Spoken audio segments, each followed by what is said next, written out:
The Colorado wind doesn't just blow, it hunts. It tears through the canyons of steel and glass, carrying the raw chill of the high plains, seeking any flaw in clothing or architecture to freeze the marrow in a city's bones. It was 2 days before Christmas, and Larimer Square was a dazzling spectacle of golden lights, red ribbons, and manufactured cheer. But just 3 blocks away, the darkness was absolute.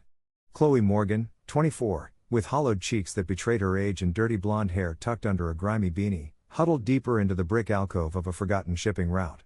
She wore a coat 2 sizes too big and 3 layers too thin, a thrift store reject that offered no defense against the wet snow piling up around her boots.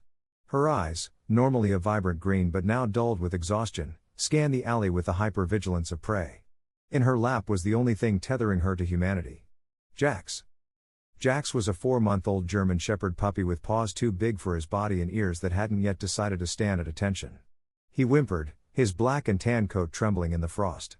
Chloe reached into her pocket and pulled out the stale half of a bagel she'd salvaged earlier. It was meant to be her dinner, but one look at the puppy's shivering form had her breaking it into small pieces and feeding it to him, her own stomach clenching in a painful knot of hunger.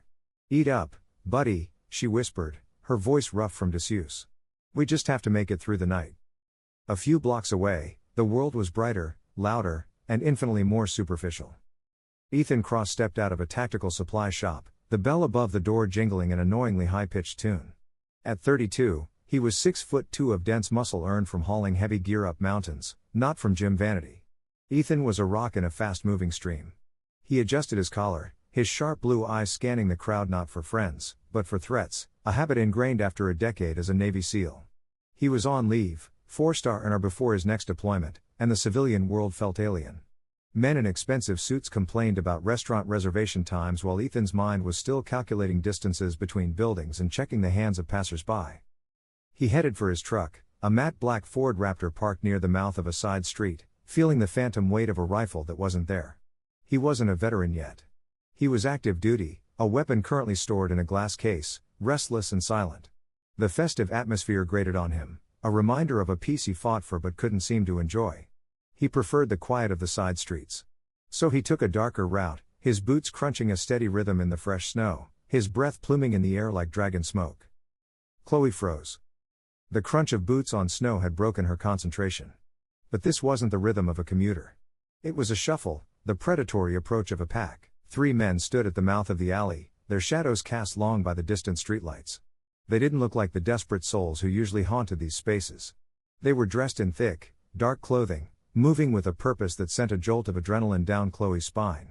The leader, a man with a jagged scar through his eyebrow and a thick leather jacket, stepped forward, his eyes locking onto her with a dreadful recognition. "Hey, Chloe," he said, his voice slick and cold as oil on ice. Chloe shrank back, her spine hitting the rough brick wall. "I don't have any money," she stammered, pulling Jax closer to her chest. The puppy, sensing the tension, let out a surprisingly deep growl for his size. "We don't want your money, sweetheart," the second man sneered, a wiry, fidgety type with nervous hands buried in his pockets. "Mr. Croft sends his regards. He wants you back. And he wants the dog, too. Purebreds fetch a good price." They weren't muggers. They were cleaners. Chloe's heart hammered against her ribs. They knew who she was. They knew about Julian Croft. The third man, a silent giant who served as the muscle, lunged to grab her arm. "Run, Jax!" Chloe screamed. But the puppy didn't run. Loyalty bred into his genes over generations won out over fear. Jax launched himself at the giant, his milk teeth sinking into the man's ankle. It wasn't a lethal bite, but the surprise was enough to make the giant stumble and curse. "Stupid mutt!" the leader yelled. In a flash, a switchblade was in his hand, its silver steel glinting menacingly in the dim light. He stepped toward the growling puppy, raising the knife. "I'm gonna skin this thing right here." Chloe screamed, throwing herself over the dog, shielding him with her own thin frame, squeezing her eyes shut and waiting for the cold slice of the blade. But it never came. Ethan had heard the scream. It wasn't a drunken yelp. It was the primal sound of terror.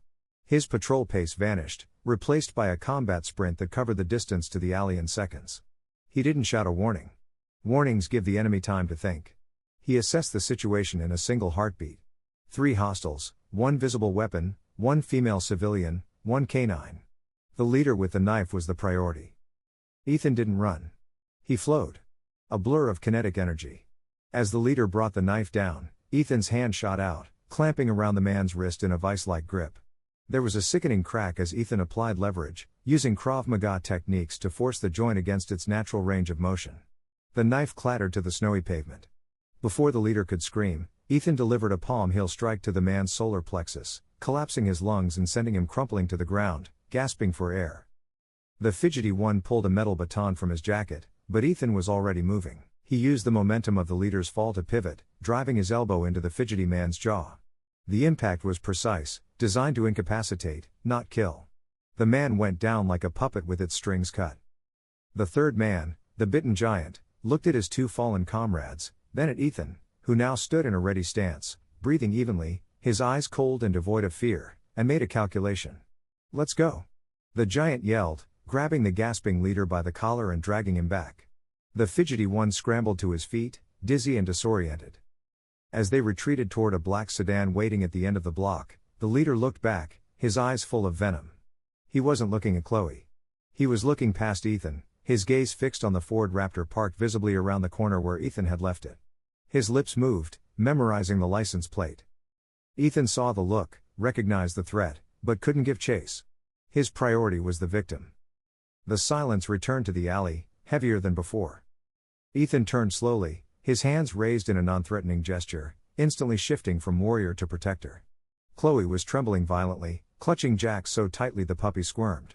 She looked up at him, her eyes wide with shock. She expected violence. She expected demands.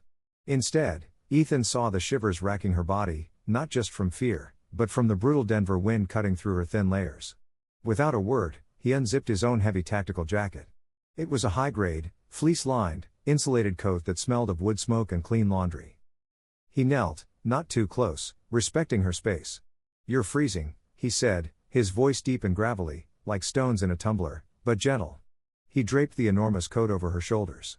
It enveloped her, the warmth immediate and overwhelming. "My name's Ethan," he said simply, "and nobody's going to hurt you or the dog tonight." Chloe looked at the jacket, then at the man. He wasn't asking for anything. He was just there, a wall between her and the wind. For the first time in months, the shaking began to subside, replaced by a terrifying flicker of hope. The interior of the matte black Ford Raptor was a sanctuary of mechanical warmth, a stark contrast to the biting harshness of the Denver winter outside. The heater hummed with a steady, powerful efficiency, blasting a current of hot air that began to melt the frost clinging to Chloe's eyelashes. She sat in the passenger seat, huddled in the tactical jacket Ethan had given her, her hands still shaking, not just from the cold, but from the adrenaline shock of a near-death experience. In her lap, Jax had stopped trembling. The puppy was curled into a tight ball, his breathing shallow but regular, lulled to sleep by the vibration of the engine. Ethan drove with a silent, unnerving competence. He wasn't speeding, but he moved through the slush-covered streets with a fluidity that suggested he had mapped every pothole and intersection in his mind miles in advance. His eyes, a piercing blue that seemed to hold the gray of the ocean, constantly flicked to the rearview mirror, checking for a tail that wasn't there. Chloe, however, glanced at him. In the dash light, his face was carved from granite, jaw tight, hands relaxed but firm on the wheel. He was a weapon sheathed, but the energy that radiated from him was intense. "Where are we going?" she asked, her voice cracking, sounding small in the enclosed space. "Someplace safe," Ethan answered, his voice low and devoid of deception. "My sister's clinic. She's a veterinarian. She needs to check out the dog." He hadn't said, "I'm taking you to a doctor," which Chloe would have refused out of pride and a fear of hospitals. He made it about the dog. He understood, perhaps instinctively, that Jax was both her vulnerability and her strength. 20 minutes later, the truck pulled into the back lot of a 2-story brick building in a quieter residential neighborhood. A wooden sign swung gently in the wind, Cross Veterinary Clinic. Ethan led them to a back door, shielding them from the wind with his broad frame. The door opened to a rush of yellow light and the smell of antiseptic mixed with peppermint tea. A woman stood there, drying her hands on a towel.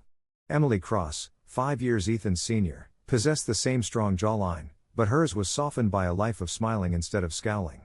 She had warm, hazel eyes and wore paw-print scrubs, her brown hair pulled back in the messy, practical bun of someone who had been working late.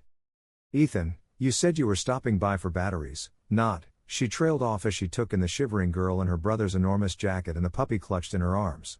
Her professional demeanor instantly overrode any sibling curiosity. Exam room 1. It's warm in there now. There were no questions of who, why, or how. Just an immediate pivot to care. It was a family trait. The Crosses, Chloe realized, didn't ask, they acted. Inside the exam room, the atmosphere was soothing with the sound of quiet classical music playing from a small speaker in the corner. Vivaldi, Chloe thought, recognizing the tune from a life she used to live. The walls were painted a soft sage green. Emily gently took Jax from Chloe's arms. The puppy whimpered but didn't snap. He seemed to sense the authority and kindness in the vet's hands. He's been wheezing, Chloe whispered, standing near the metal table, refusing to sit. He got so cold. Emily nodded, her movements efficient as she listened to the puppy's chest with a stethoscope. Early stages of pneumonia, Emily diagnosed calmly, checking the dog's gums. But he's a fighter. Strong heart. We've caught it early, a round of antibiotics, some fluids, and a few days in a warm kennel, and he'll be chasing squirrels again. The relief that washed over Chloe was so powerful her knees buckled. Ethan was there in an instant, a steady hand on her elbow keeping her upright. Emily looked up from the dog, her gaze shifting to Chloe. The vet's eyes narrowed slightly, analyzing the girl's pale skin, the dark circles under her eyes, the way her clothes hung on her skeletal frame. The dog needs rest, Emily said, her voice dropping to a gentle tone. And so does his owner. You're malnourished, honey, and you're running on fumes. Chloe stiffened, her pride flaring like a match in the dark. I'm fine, she lied, pulling her arm from Ethan's support. I just needed to know Jax was okay. While Emily set up and for the puppy, Ethan stepped back, leaning against the doorframe, observing. He watched Chloe stroke the puppy's head, whispering reassurances that were clearly as much for herself as for the dog. His gaze drifted to the worn backpack she had refused to let go of. It was slightly open, and he saw the contents, not drugs or alcohol, but a thick, spiral-bound sketchbook with frayed edges and a few charcoal pencils worn down to nubs. He looked at her fingers, stained with the gray of charcoal and graphite, the smudges of art, not grime. She wasn't just surviving, she was trying to create. It spoke of a resilience and a depth of character that struck him. She wasn't looking for a handout. She was holding on to her identity with everything she had. Ethan felt a pang of something unfamiliar, a desire to protect that spark. He walked over to the counter where Emily was preparing a syringe. I'm going to check the upstairs apartment, he murmured to his sister. Make sure the heat's on. Emily followed him into the hallway, leaving Chloe alone with Jax for a moment. The dynamic between the siblings was one of few words and deep understanding. She's in trouble, Ethan, Emily said quietly, crossing her arms. Real trouble, not just homeless trouble. I saw the bruises on her wrists. Someone grabbed her. Ethan nodded, his expression darkening. 3 guys, they knew her name. It was a hit, not a mugging. Emily sighed, looking at her little brother. She saw the tension in his shoulders, the way his eyes had finally focused on something other than the horizon or a deployment schedule. Since he'd been on leave, he'd been a ghost haunting his own life. You need this, she said softly. Ethan gave her a confused look. A mission, Emily clarified, reaching out to straighten the collar on his flannel shirt. You don't know how to exist without one, Ethan. You're drowning in the quiet. Maybe fate brought her here, not just for her sake, but for yours. You need something to protect. Ethan didn't answer, but a muscle in his jaw twitched. He turned to go upstairs, but a sound from the exam room stopped him. It was the click of the back door latch. Chloe had overheard. Standing near the door, she had heard, it was a hit and real trouble. Panic, cold and sharp, had sliced through the warmth of the clinic. She couldn't stay. If Julian Croft's men were hunting her, staying here would only endanger these kind people. She looked at Jax, now sleeping peacefully with an 4 in his leg. Forgive me, she whispered to the dog. I'll come back for you. She grabbed her backpack and slipped out the back door into the freezing alley. The wind hit her like a physical blow, instantly freezing the tears on her cheeks. She took 2 steps into the snow, intending to disappear back into the darkness where she belonged, where she wouldn't be a burden. Going somewhere? The voice was low, not angry, but immovable.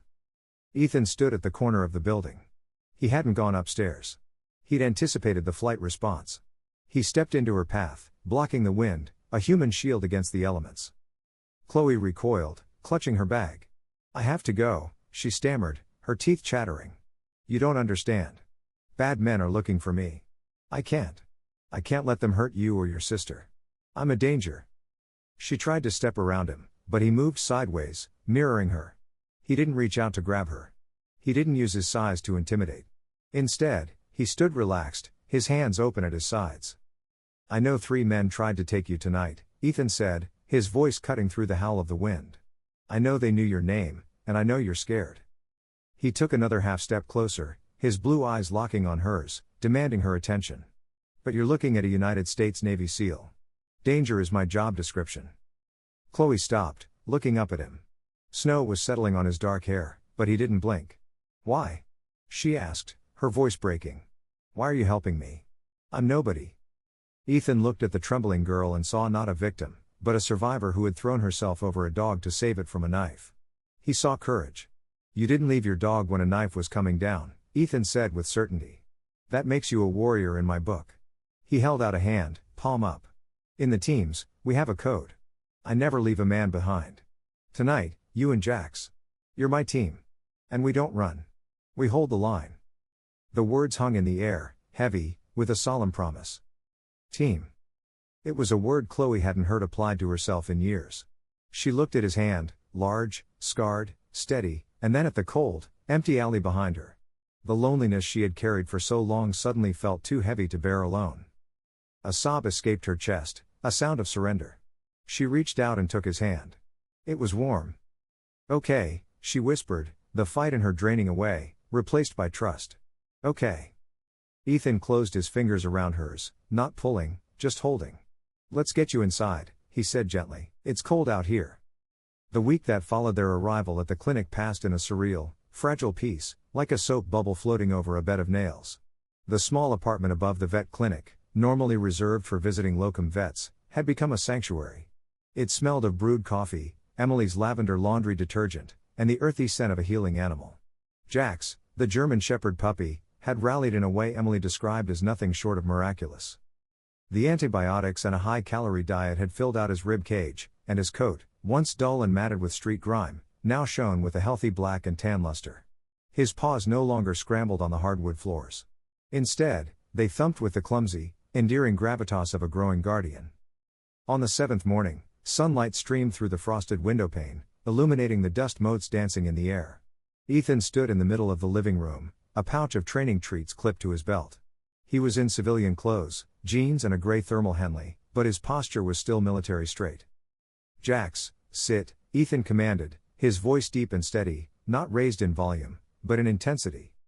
The puppy, whose ears had finally pricked up into alert triangles, followed Ethan's hand signal. He hesitated, tail wagging uncertainly, then lowered his hindquarters to the floor. Good boy, Ethan praised instantly, his face breaking into a rare, genuine smile as he tossed a treat. From the armchair in the corner, Chloe watched them, her knees drawn up to her chest, a charcoal pencil moving swiftly across a page of her sketchbook. She looked different from the girl in the alley. Her cheeks had regained a hint of color. Her hair was clean and pulled back in a loose braid.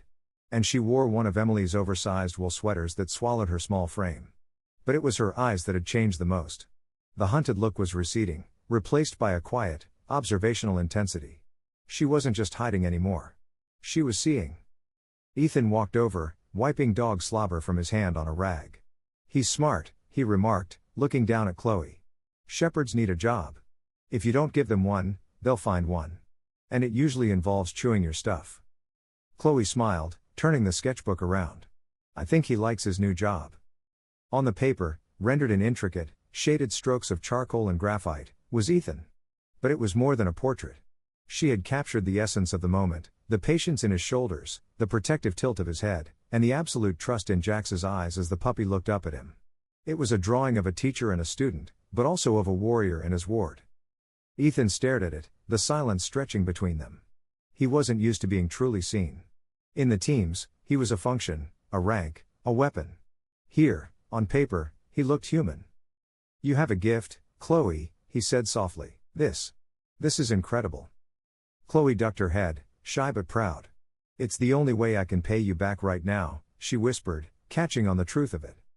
The moment was intimate, heavy with unspoken connections. But Ethan's internal alarm clock, honed by years of surviving in hostile territories, started ringing. It was too quiet. 7 days with no sign of the men from the alley. He stepped back from the drawing, his expression hardening. "I'm going to check the truck," he announced abruptly. "Be right back." He needed the cold air to clear his head and the routine of a perimeter check to settle his nerves. Outside, the Denver wind had gentled to a brisk chill. The Ford Raptor, parked in the back lot, was covered in a thin layer of fresh powder. To a casual observer, it looked untouched. But Ethan was not a casual observer. As he approached the vehicle, his eyes scanned the snow around the tires. It had been disturbed, faint, partially filled in footprints, too close to the chassis. He dropped to one knee, ignoring the damp cold seeping into his jeans, and slid under the rear bumper. He ran his gloved hand along the inside of the wheel well, feeling for anything out of place. His fingers brushed over cold metal, mud, and then plastic. Smooth, magnetic plastic. Ethan pulled the device free and slid out from under the truck. In his palm was a black disc, no bigger than a hockey puck. It was a GPS tracker, high-end, battery-powered, the kind used by private investigators or well-funded organized crime. This was not the work of street thugs. This was professional. The fragile piece of the last week shattered in his mind instantly. They hadn't lost the trail. They were just waiting, watching, perhaps assembling a team large enough to ensure they didn't fail a second time. Ethan crushed the device in his hand, his jaw set in a hard line. He stood, scanning the surrounding rooftops and windows.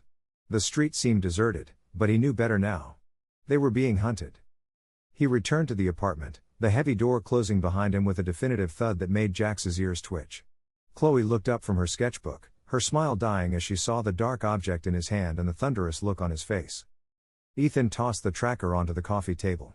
It landed with a heavy clack. "My truck was tagged," Ethan said, his voice stripped of its earlier warmth. He was in debrief mode now. "This is military-grade tech, Chloe.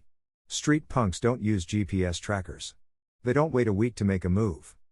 He moved closer, his blue eyes piercing. "I need the truth. All of it. Now. Who is hunting you?" Chloe stared at the black disc, her face draining of color. The illusion of safety evaporated. She set down her sketchbook with trembling hands.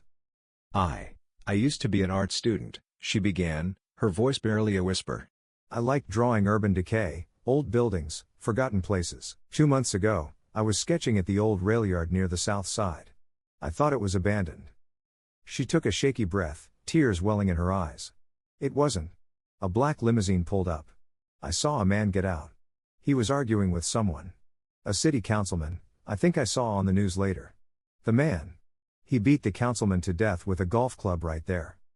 Ethan didn't interrupt, his mind processing the information. "Who was the man?" he asked. Chloe wrapped her arms around herself as if trying to hold her own pieces together. "Julian Croft," she said, the name like a curse. "The real estate developer. He saw me. I dropped my student ID when I ran. That night, my apartment building caught on fire. I barely got out.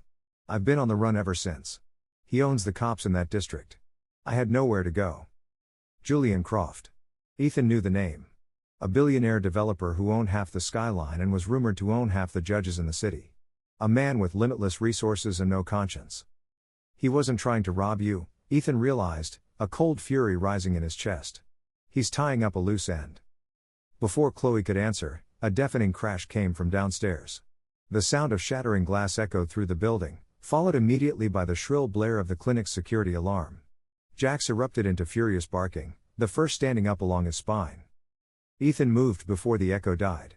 "Get down," he commanded, pulling a Glock 19 that had been concealed in the small of his back, a weapon Chloe hadn't even known he was carrying.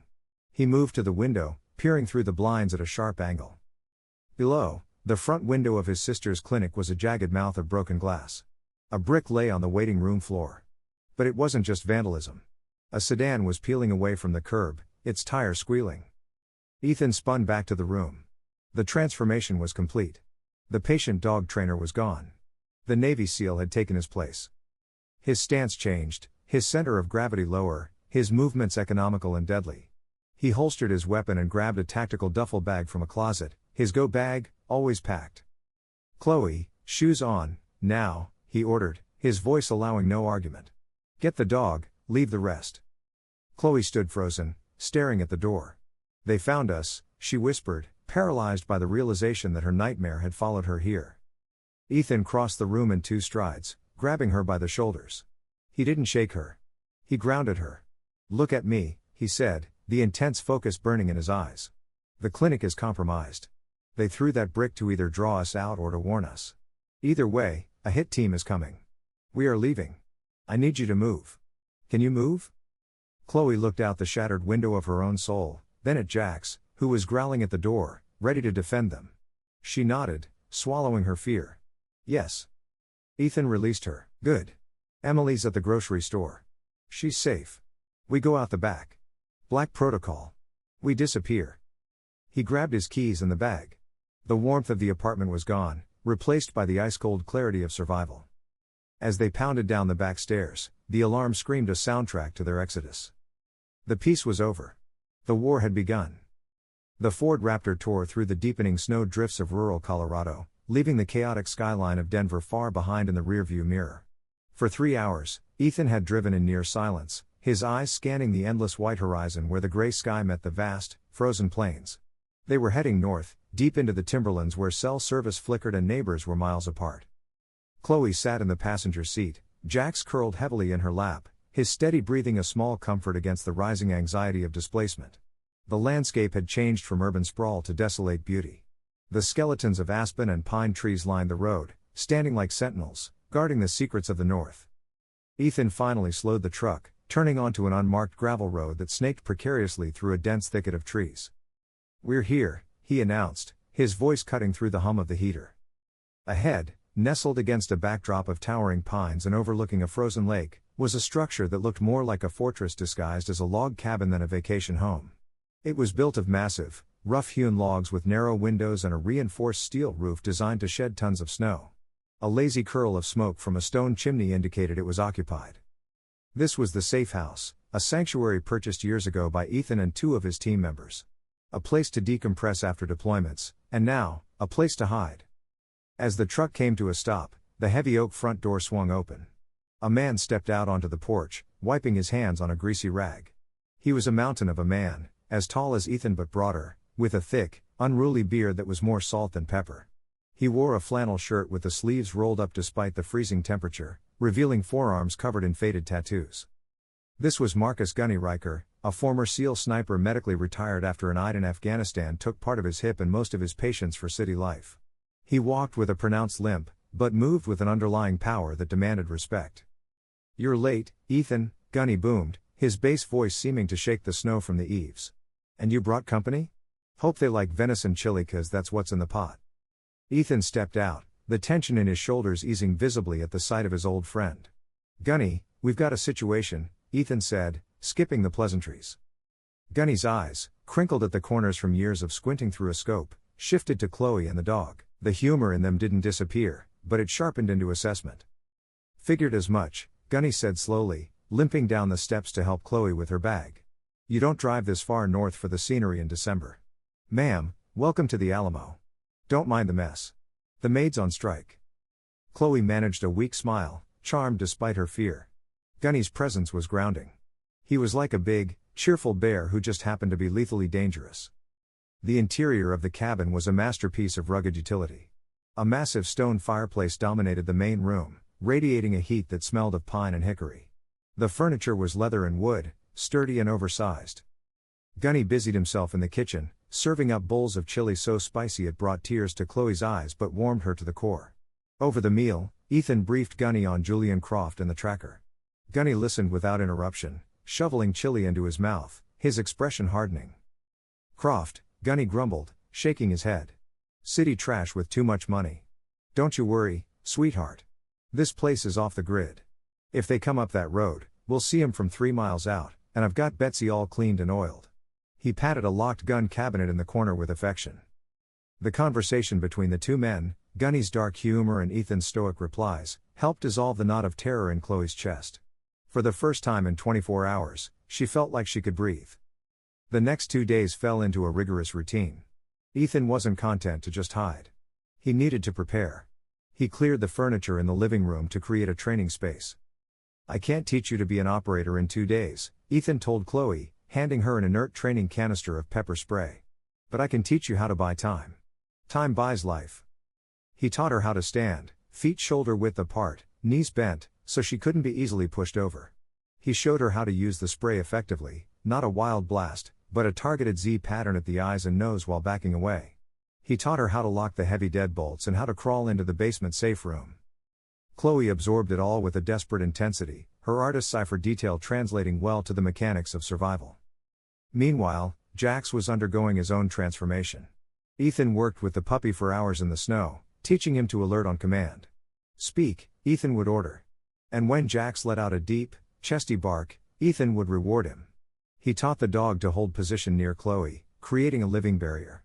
The puppy's playful clumsiness was beginning to focus into the sharp vigilance of his breed. On the afternoon of the third day, the sky turned a bruised, ominous purple. Ethan stood on the back deck, looking out over the frozen lake. The wind was picking up, whipping his dark hair across his forehead. Inside, Chloe sat by the window, her sketchbook open. She watched him, a solitary figure against the vast, impassive white of the ice. She picked up her charcoal.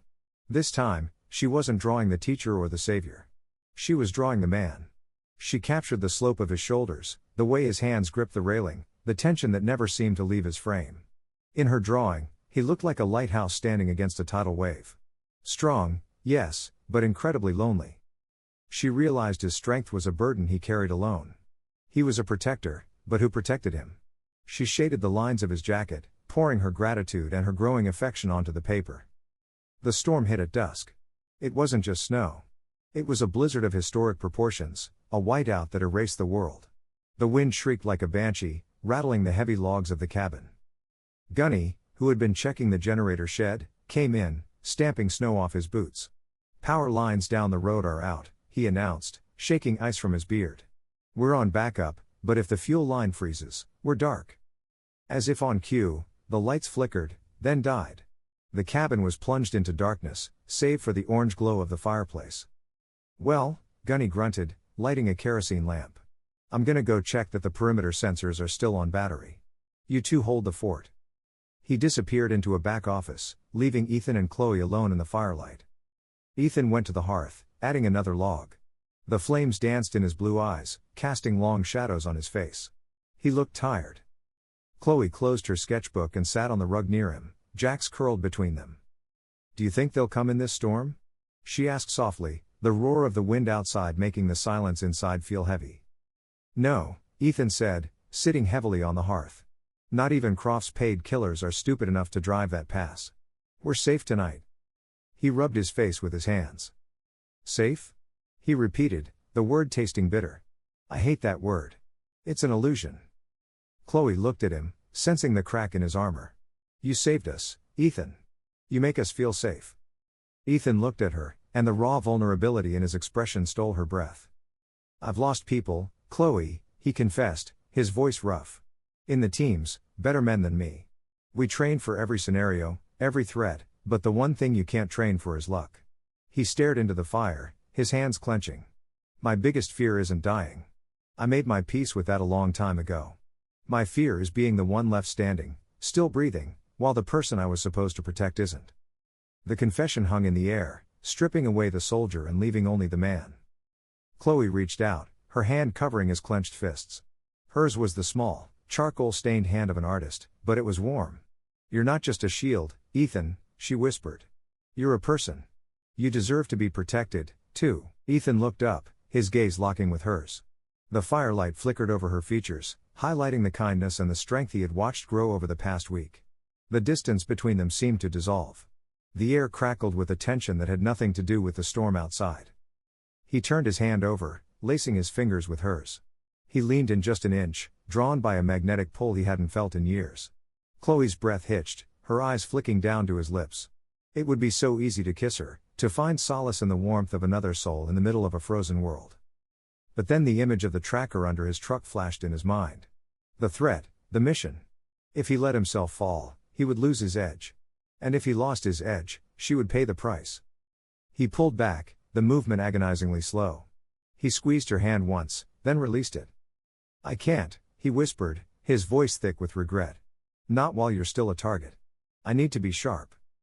Chloe nodded, swallowing her disappointment, but understanding the sacrifice. She squeezed his hand back before letting go. Then be sharp, she said gently. But don't be alone. Outside, the storm raged on, burying the world in white. While inside, two souls sat in the firelight, bound by a promise stronger than any weapon. The blizzard had transformed from a weather event into a living, malevolent entity, pressing its white weight against the reinforced logs of the cabin. Inside, the darkness was absolute, save for the dying embers in the great stone fireplace, which cast long, dancing shadows that looked too much like grasping hands. Ethan and Chloe were sitting in the silence that followed their aborted kiss, the air still thick with unspoken emotion, when the sound of the wind changed. It was no longer the steady howl of the storm. It was an intermittent, rhythmic thudding like a heartbeat gone wrong. But it wasn't the humans who reacted first. Jax, who had been dozing by the hearth, shot to his feet in an instant. The fur along his spine rose in a jagged line, and a low, guttural growl rumbled deep in his chest, a sound far more mature and threatening than a 4-month-old puppy should be able to make. Ethan was on his feet immediately, the romantic tension vaporizing into cold, tactical awareness. He didn't ask what was wrong. He knew dogs don't lie about danger. The door to the back office opened and Gunny emerged, his silhouette massive and ominous in the dim light. He wasn't limping anymore. Adrenaline had masked the pain in his hip. He held a suppressed carbine in his hands, the weapon looking like a toy against his huge frame. Sensors on the north ridge just went down, Gunny announced, his voice a low growl that was perfectly audible over the storm without a single raised decibel. Not a malfunction, they were cut. We got company, Ethan, and they ain't selling cookies. Ethan nodded, his face a grim mask. How many? Thermals picked up 6 heat signatures before the feed was cut, Gunny replied, checking the action of his rifle. Moving in formation, professional spacing. This is an entry team, not a street crew. Ethan turned to Chloe. Her face was pale, reflecting the dying firelight, but she wasn't screaming. She was waiting for orders. Chloe, the training. Remember it, Ethan said, moving to the gun cabinet which Gunny had already unlocked. He pulled out a heavy-duty aluminum baseball bat and a tactical flashlight, pressing them into her hands. Go to the master bedroom upstairs. It has the thickest door. Lock it. Barricade it. Do not open it unless you hear my voice or Gunny's. If anyone else comes through that door, you swing for the fences. Understand? Chloe gripped the cold metal bat, her knuckles white. What about you? What about Jax? Jax stays with you, Ethan commanded, whistling for the dog. The puppy ran to Chloe's side, pressing against her leg. He's your early warning system. Go. Now. He didn't wait for her to argue. As Chloe scrambled up the wooden stairs, Jax hot on her heels, she looked back once to see Ethan and Gunny moving into the gloom of the living room, melting into the shadows like two apex predators awaiting their prey. She reached the bedroom, slammed the heavy oak door, and threw the deadbolt. But she didn't hide under the bed. The fear was still there, a cold knot in her stomach, but beneath it was a simmering rage. These men had hunted her across the state, threatened the only people who had shown her kindness, and now they were invading this sanctuary. She dragged a heavy dresser in front of the door, her muscles straining, adrenaline giving her strength she didn't know she possessed. Then she opened her backpack. She laid out the medical supplies Ethan had given her, gauze, antiseptic, a tourniquet. If Ethan or Gunny came back wounded, she would be ready. She gripped the bat, took her place in the corner of the room where the shadows were deepest, and waited. Jax sat before her, staring at the door, his body a coiled spring. Downstairs, the battle began not with a bang, but with the tinkle of the kitchen window breaking. The storm outside masked the sound of shattering glass, but the rush of frigid air gave away the breach. Ethan, positioned behind the kitchen island, waited until the first boot crunched on the glass. A dark figure dressed in white winter camouflage and night vision goggles vaulted over the sill. Ethan moved. He didn't fire. A firefight in the dark was chaos. He used the element of surprise. He lunged forward, driving the butt of his rifle into the intruder's solar plexus. The man went down, gasping, and Ethan silenced him with a precise chokehold, dragging the unconscious body into the pantry.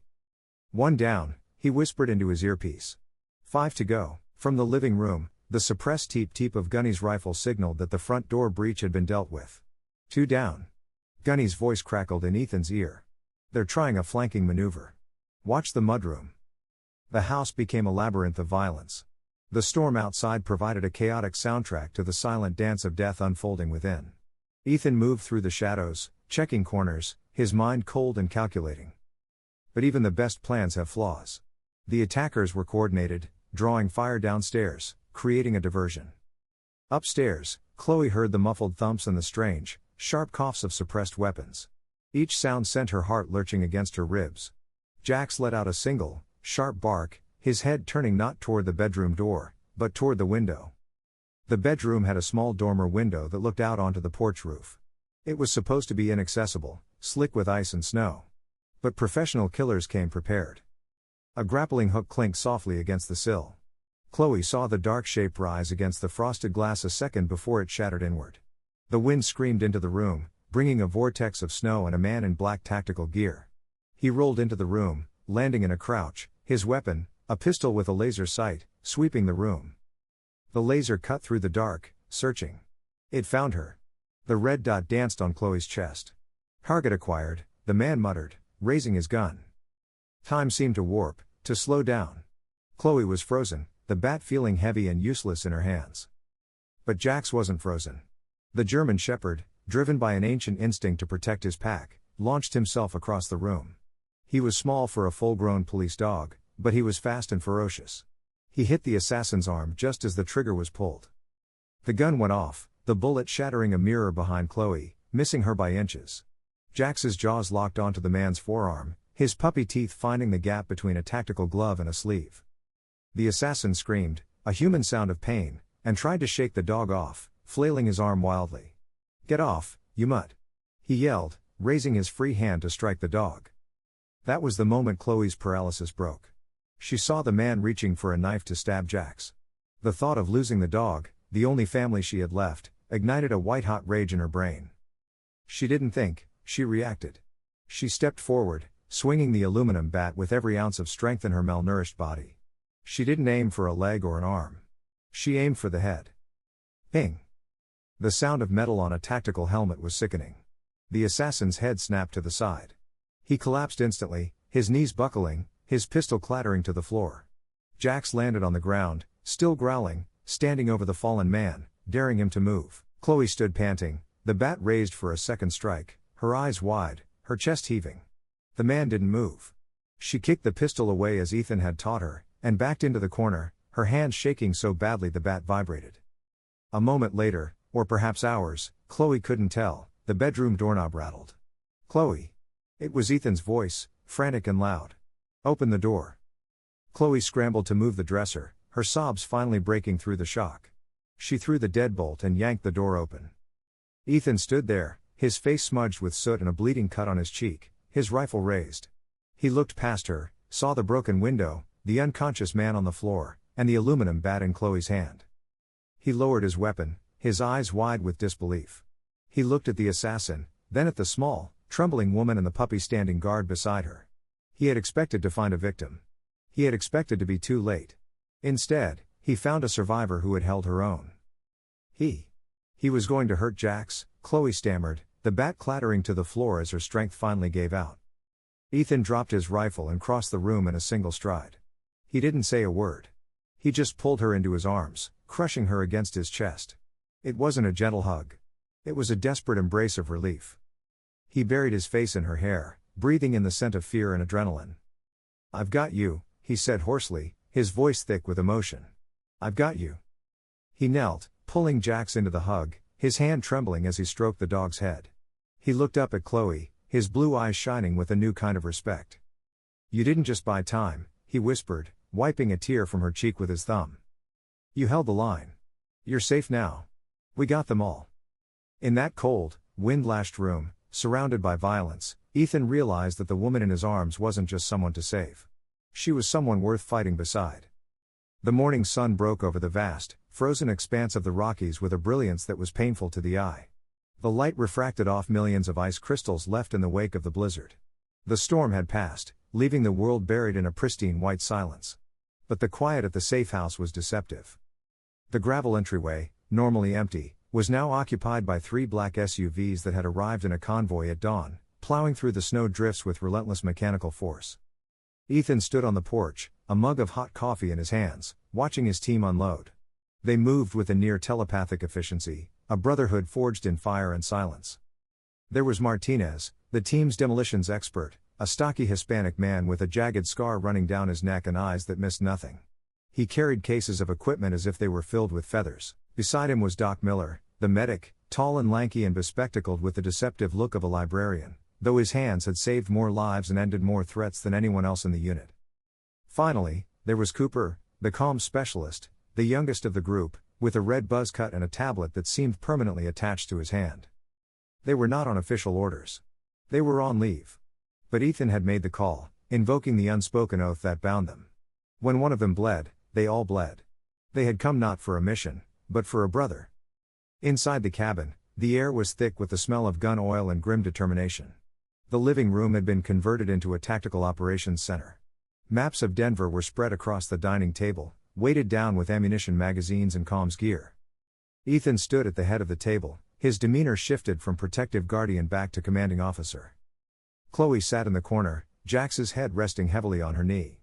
She watched the men, feeling like an outsider in a room full of apex predators. And yet, she felt strangely safe.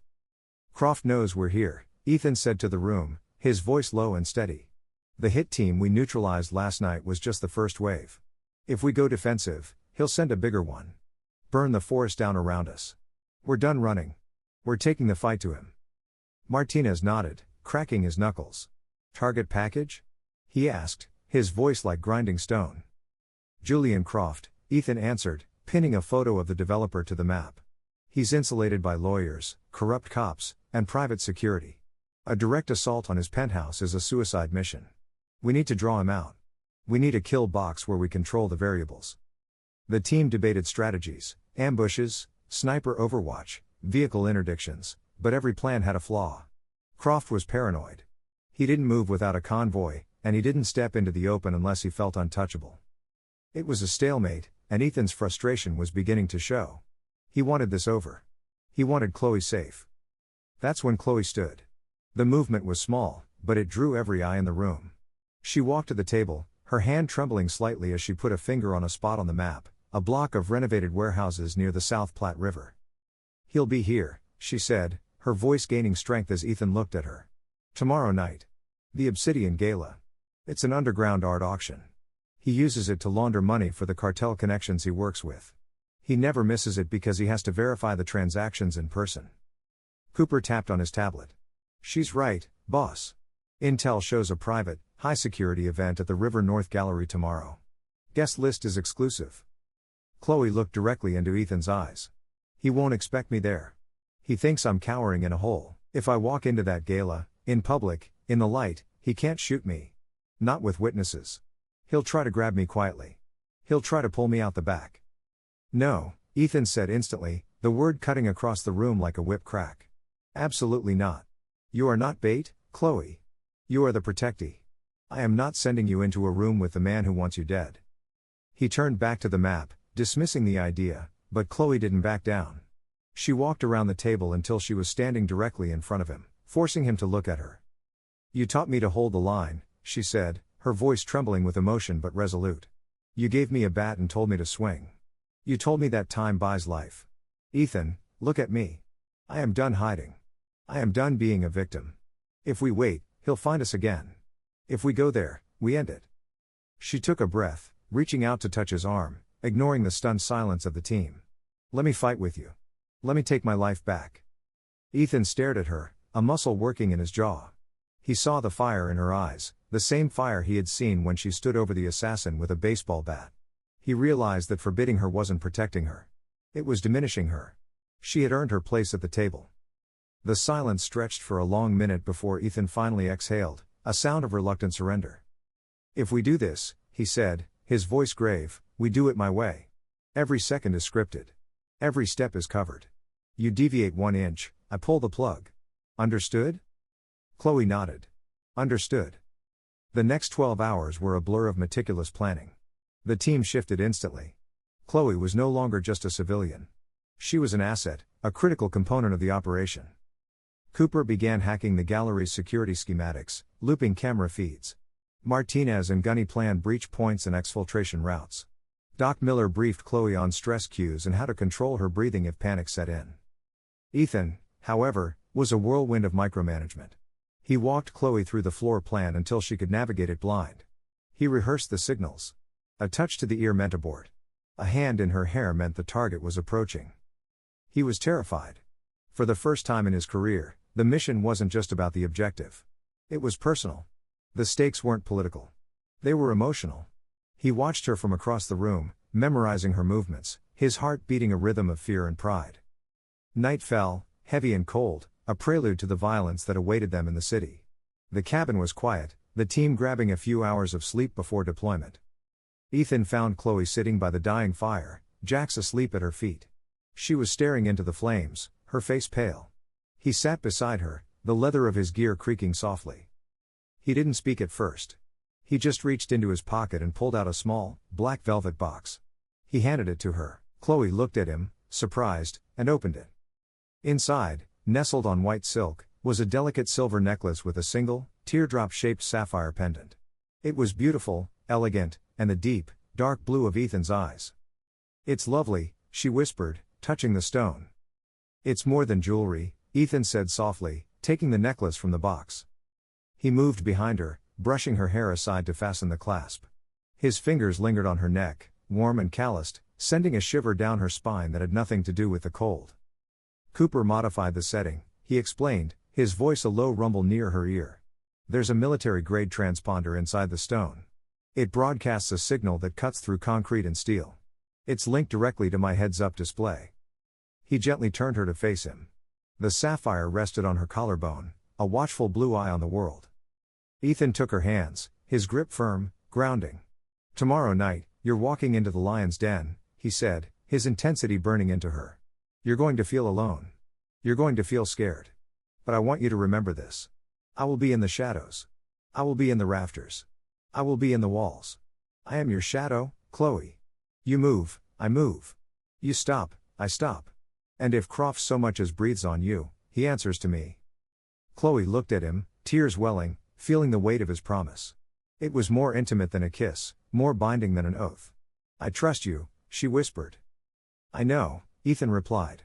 He leaned down, resting his forehead against hers for a brief, aching moment of connection. "Get some sleep," he murmured, pulling away before his resolve could break. "We hunt at dawn." The River North Gallery had been transformed into a cavern of shadow and light, a stark industrial skeleton dressed in the velvet finery of the Obsidian Gala. Chandeliers dripped crystal from the exposed steel beams of the warehouse ceiling, casting fractured rainbows on the heads of Denver's elite. Waiters in white gloves moved like ghosts through the crowd, offering champagne to men who signed demolition orders and women who ignored where the money came from. Into this den of vipers walked Chloe Morgan. She wore a floor-length gown of liquid silver that clung to her frame, a stark departure from the oversized coats and layers of the past week. Her hair was swept up, revealing the delicate curve of her neck and, more importantly, the sapphire pendant that rested at her throat. She did not look like a homeless witness on the run for her life. She looked like a queen returned from exile. But beneath the silk and makeup, her heart was hammering a frantic rhythm against her ribs. In her right ear, concealed by a carefully placed curl, a tiny earpiece crackled to life. "Radio check." Ethan's voice was a clear, steady whisper that vibrated through her bones. "We're set. You look set. Remember, I'm your shadow. Breathe." Chloe took a sip of sparkling water, the cold glass steadying her hand. She wasn't here to hide. She was here to be seen. Outside, in the frigid darkness of the alleys surrounding the warehouse, another kind of art was being practiced. The silence of the winter night was broken only by the faintest crunch of boots on snow. Ethan, dressed in tactical black, moved along the roof of the adjacent building, his thermal scope sweeping the perimeter. Below, near the loading docks, Martinez and Doc Miller moved with the synchronized fluidity of dancers. Two of Croft's private bodyguards stood at the rear exit, smoking cigarettes, oblivious to the threat. Martinez tapped his earpiece 3 times. He moved out of the shadows, a blur of motion. There were no gunshots, just the wet thud of bodies hitting the snow and the sound of dragging as they were pulled into the darkness. "Rear exit is clear," Martinez reported. "Exfil vehicle in position." A little further down, parked behind a dumpster, the Ford Raptor idled silently. In the truck bed, shielded by the tonneau cover, sat Gunny and Jax. The German Shepherd looked formidable, fitted with a custom K9 tactical vest that protected his vital organs. He wasn't whimpering or pacing. He was staring at the back door of the warehouse, his body rigid. Gunny scratched the dog behind the ears. "Easy, buddy," the sniper murmured. "Wait for the signal." Inside the gala, the atmosphere shifted. The crowd parted like the Red Sea, and Julian Croft appeared. He was a handsome man in a predatory way, wearing a tuxedo that cost more than Chloe's art school tuition. His hair was slicked back, his smile practiced and empty. He scanned the room, looking for investors, until his gaze fell on Chloe. His stride faltered for a fraction of a second, genuine surprise, before the mask of arrogance slammed back into place. He adjusted his cufflinks and moved toward her, not with fear, but with the swagger of a man who believed himself untouchable. To him, Chloe wasn't a threat. She was a loose end that had foolishly tied itself into a bow. "Ms. Morgan," Croft said, his voice smooth and carrying a chilling familiarity. "I have to say, I'm impressed. I had you pegged for freezing in some gutter. Cleaning up nicely doesn't change what you are." Chloe turned to face him, channeling all the strength Ethan had poured into her. "And wearing a tuxedo doesn't change what you are, Julian," she replied, her voice just loud enough to draw the attention of those around them. "A murderer." Croft's smile didn't waver, but his eyes went dead. He stepped closer, invading her personal space, his hand gripping her elbow with a bruising force. "Careful," he hissed, "the charm gone. You're making a scene and you have no idea who you're dealing with. You think walking in here makes you safe? It just saved me the trouble of hunting you down." "I'm not the one being hunted anymore," Chloe said, her eyes locking on his. "I saw what you did at the rail yard. I saw you kill Councilman Harrows. And I'm not the only one who knows." Croft laughed, a dry, humorless sound. "Nobody cares about the delusions of a homeless girl. But let's not do this here." He tightened his grip, forcing her toward the back of the warehouse. "My car is out back. We're going to take a ride, and you're going to sign a confession saying you're mentally unstable. Then maybe I'll let you leave town." It was a lie they both knew was a lie. He was taking her to be executed. "Ethan," Chloe whispered, barely moving her lips. "He's moving me. Rear exit." "I see him." Ethan's voice came back, taut with controlled violence. "Let him take you to the door. We own the night. Trust me." Chloe allowed herself to be led, her legs trembling but moving. They passed the catering station, past the restrooms, and toward a heavy steel fire door labeled emergency exit only. A large man, Croft's head of security, followed behind them. The trap was closing, but Croft didn't realize he was the one inside it. Croft pushed the bar and the door swung open, spitting them out into the biting cold of the loading dock. The alley was dimly lit by a single, flickering bulb. It was utterly silent. Croft released her elbow, shoving her toward a waiting black sedan. "Get in," he ordered, reaching inside his jacket. The glint of a knife appeared in his hand, silent, personal, messy. He grabbed Chloe's hair, pulling her head back, the blade hovering inches from her throat. "You should have died in the fire," he sneered. Chloe looked past him into the darkness of the rooftops.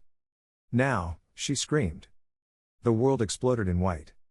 From the roof, Ethan deployed 2 tactical smoke grenades. They detonated with a hiss, filling the alley with a thick, disorienting fog. Croft yelled, blinded, staggering back but still holding on to Chloe. "Protect the girl." He screamed at his bodyguard. But the bodyguard was gone, pulled into the mist by Martinez. "Jax, hit." Gunny's voice boomed from the truck. A black shadow launched itself from under the Raptor's chassis. Jax, a missile of fur and muscle, hit Croft in the chest with the force of a freight train. The impact knocked the wind out of the developer, sending him sprawling onto the icy pavement. The knife flew from his hand, lost in the snow. Jax stood over him, his teeth inches from his face, barking with a ferocity that echoed off the brick walls. Croft scrambled backward, screaming in terror, but there was nowhere to go. The smoke swirled, and a figure emerged from the gray haze. Ethan cross-dropped from a fire escape, landing in a crouch before rising to his full height. He looked like a demon born of the storm, his face obscured by a tactical balaclava, his eyes burning blue. He didn't draw his weapon. He didn't need to. Croft reached for a backup pistol in an ankle holster. Ethan stepped forward and stomped on his hand, the sound of bone cracking sickeningly loud. He bent down, grabbed the lapels of Croft's expensive tuxedo, and slammed him against the brick wall. "You like hunting the weak?" Ethan growled, his voice a low rumble of pure menace. "You like hurting women and animals?" He delivered a precise punch to the gut that doubled Croft over. Ethan spun him around, zip-tying his hands behind his back with practiced efficiency. "It's over." Sirens began to wail in the distance, growing louder. Cooper had leaked the location and the evidence, Chloe's sketches, the GPS tracking data, and a wire recording Chloe had worn to the FBI, bypassing the compromised local precinct. Blue and red lights cut through the smoke as armored SWAT vehicles flooded the alley. Chloe stood by the Raptor, trembling, her arms wrapped around herself. Jax ran to her side, his tail giving a slight wag, sensing the threat had been neutralized. Ethan pulled off his mask, his face sweat-streaked and fierce, and walked toward her. He didn't care about the police, the flashing lights, or the officers yelling to secure the scene. He walked right to Chloe. "Did he hurt you?" he asked, his eyes scanning her for injuries. Chloe shook her head, the tears finally coming. "No," she choked out. "We did it. He's caught." Ethan pulled her into a hug, lifting her off the ground, burying his face in her neck. "It's over," he repeated. "He can never touch you again." In the chaos of the flashing lights, they stood as an island of peace, the soldier and the artist, survivors of winter who had finally found their spring. The gavel struck the mahogany block with a finality that echoed through the packed Denver courtroom, signaling the end of a long, dark winter. Julian Croft, stripped of his expensive suits and arrogant smile, wore the orange jumpsuit of the county jail as the judge delivered his sentence. Life, without the possibility of parole. The evidence Ethan's team had gathered, combined with Chloe's courageous testimony and the digital files recovered from the gala, was irrefutable.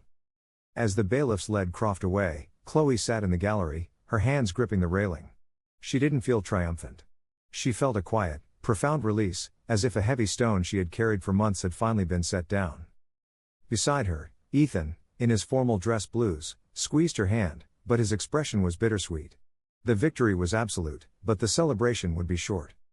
A soldier's schedule rarely aligns with the desires of his heart. The reward money for Croft's capture, a substantial sum posted by the federal government, had been deposited into Chloe's newly opened bank account the day before. It was enough to rent a decent apartment, to buy supplies, to breathe without calculating the cost of her next meal. But money couldn't buy time. 48 hours later, the atmosphere at Denver International Airport was thick with the frantic energy of departures, a stark contrast to the heavy silence that had settled between Ethan and Chloe. They stood near the international terminal drop-off, away from the crowds. Ethan was in his camouflage uniform, his duffel bag slung over one shoulder. His leave was over.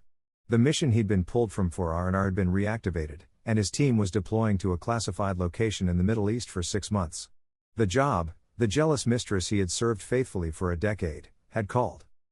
Chloe stood before him, Jax sitting obediently at her feet. The puppy had grown even in the short time since the gala, his chest broadening, his ears now permanently at attention. 6 months, Chloe whispered, adjusting the collar of Ethan's uniform, trying to memorize the texture of the fabric. "It feels like a lifetime." Ethan set his bag down and cupped her face in his hands, his thumbs tracing her jawline. "It'll go by fast," he lied, trying to be strong for both of them. "You have work to do. You have a life to build. And I have a job to finish so I can come back to it." He leaned down, resting his forehead against hers. "Write to me. Every day," she promised, on real paper. Ethan knelt to say goodbye to Jax, ruffling the dog's head. "Take care of her, buddy. You're the man of the house now." He stood, kissed Chloe once, a desperate, searing kiss that tasted of salt and longing, and then turned and walked through the sliding glass doors without looking back. He knew if he looked back, he might not be able to leave. The following months were measured not in hours, but in ink and paper. Chloe held true to her promise. She rented a small, sun-drenched studio space in a restored brick building in the Reno Art District. She painted with a fervor she'd never known, channeling her trauma, her fear, and her salvation onto canvas. And every evening she sat by her window with a fountain pen and a stack of cream-colored stationery. She wrote to Ethan about how the Denver winter finally broke, the snow melting to rain, the gray sky softening to blue. She wrote about Jax's antics, how he chewed through 3 leashes and discovered a love for vanilla ice cream. She wrote about her loneliness, bearing her soul on the page in a way she never could have done in person. Thousands of miles away, in a dusty tent surrounded by sand and heat, Ethan read her letters by the red light of a tactical lamp. They were his lifeline. He wrote back, his script jagged and hurried, but filled with a tenderness that surprised his teammates. He didn't write about combat, the noise, or the danger. He wrote about the silence of the desert at night, about how much he missed the cold wind off the mountains, about how he imagined her hair looked in the morning light. "I keep your sketch of us in my helmet," he wrote in one letter, the paper stained with desert sand. "The guys give me hell, call me a romantic. I tell them I'm just a man who knows where his home is. Wait for me, Chloe. I'm coming back." These letters, crossing oceans, wove a tapestry of intimacy that physical presence might have rushed. They fell in love not through touch but through words, building an unshakable foundation of emotional trust. Spring came to Denver in a riot of vibrant color. The trees along the boulevards burst into bloom, pink and white petals drifting on the air like fragrant snow. It was the opening night of Chloe's first solo exhibition, titled Winter's Guardian. The gallery was packed. Critics, art lovers, and the curious elite moved through the space, mesmerized by the raw power of the work. The paintings told a story. A dark alley, a pair of blue eyes in the shadows, a puppy standing against a blizzard, a fortress of wood, and a man walking into smoke. It was a visual diary of her survival. Chloe stood near the entrance, dressed in a simple, elegant spring lilac dress, holding a glass of champagne she was too nervous to drink. Jax, now a full-grown, majestic German shepherd whose coat gleamed under the gallery lights, sat beside her. He was the unofficial guest of honor, wearing a new leather collar, accepting pats from strangers with dignified tolerance. The room buzzed with conversation, but suddenly the noise near the front door quieted, then went silent altogether. A collective breath seemed to sweep through the room. Chloe turned, her heart lurching. The heavy glass doors were open and a figure was stepping out of the spring twilight. It was a man in the formal dress blue uniform of the United States Navy, the high collar, the gold buttons, the white gloves, the ribbons on his chest glinting under the lights. He was thinner than she remembered, his skin tanned a deep bronze from the desert sun. A few new lines were etched around his eyes, but the presence was unmistakable. It was Ethan. He scanned the room, ignoring the stares, his gaze searching for only one person. Jax reacted first. The dog's ears shot up, his nose twitched, and then he let out a single, uninhibited bark of joy that echoed off the high ceiling. He broke his stay command, scrambling across the polished concrete floor, his claws clacking a frantic rhythm. He launched himself at the man in uniform.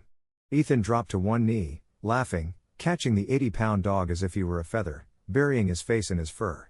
"Hey, buddy." "Hey," Ethan murmured, letting the dog lick his face.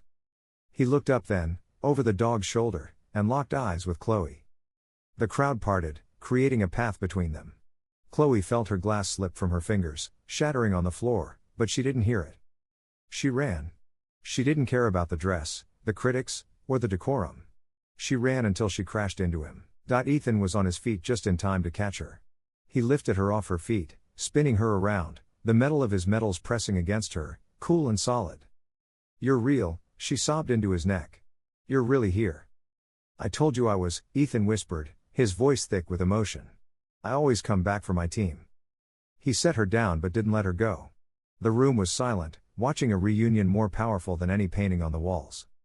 Ethan took a step back, his face serious, but his eyes were dancing with a light she hadn't seen since the cabin. "Chloe," he said, his voice carrying in the quiet room. "I spent 6 months in the sand thinking about this moment. I thought about buying a ring. I looked at diamonds in Dubai on a layover, but then I realized diamonds are cold, and we've had enough of the cold." He reached into his pocket. He didn't pull out a velvet box. Instead, he pulled out a silver ball chain. Hanging from it was a standard issue military dog tag, but it wasn't his old one. It was brand new, the metal catching the light. He dropped to one knee again, but this time he wasn't greeting the dog. He called Jax over. With steady hands, he fastened the chain around the dog's thick neck, the tag resting against the dark fur. "Read it," Ethan urged softly, looking up at Chloe. Chloe knelt beside the dog, her hand trembling as she turned the tag over. Embossed in the stark, permanent font of the military, were 3 lines. The Cross Pack. Ethan, Chloe and Jax. EST. 2025. Tears blurred her vision, hot and fast. She looked at Ethan, who was waiting, his heart in his eyes. "I don't want to be your guardian anymore, Chloe," he said, his voice raw. "I want to be your husband. I want us to be a family, a pack. Will you marry me?" Chloe didn't hesitate. She threw her arms around his neck, pulling him into a kiss that tasted of spring rain and forever. "Yes," she whispered against his lips. "Yes, Commander." The gallery erupted in applause, but to Ethan and Chloe, the sound was distant. They were back in a world of their own, safe and warm. Outside, cherry blossoms drifted on the wind, settling on the pavement like pink snow, a gentle reminder of the winter that had brought them together and the spring that would keep them there. The storm was over. The sun had finally risen.